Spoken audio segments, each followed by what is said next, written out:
দাদা একটা কথা খাবো। হ্যাঁ বলেন। দেখো আমি আর তুমি মিলে নামাজ পড়লাম, হ্যাঁ হ্যাঁ আমরা জিলাপি পেলাম। হ্যাঁ তোমার তো বড় ছেলেও নামাজ পড়ে না, ছোট ছেলেও নামাজ পড়ে না। তা পড়বি খাম্বা।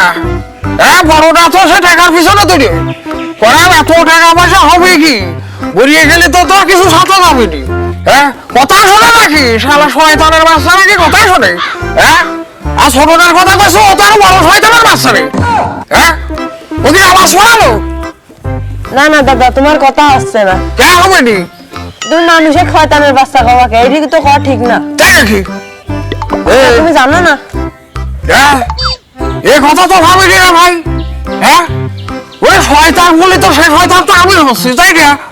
আচ্ছা কি কাম করিয়ে ফেলা দিলাম তো না বলিয়ে করবো নাকি? তোর দাদি তো সেই সময় যে হাঁটতেই সইত।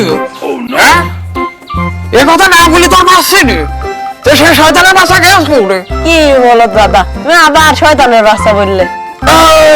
ভাই আমার তো সে কথা একদম মনে নেই।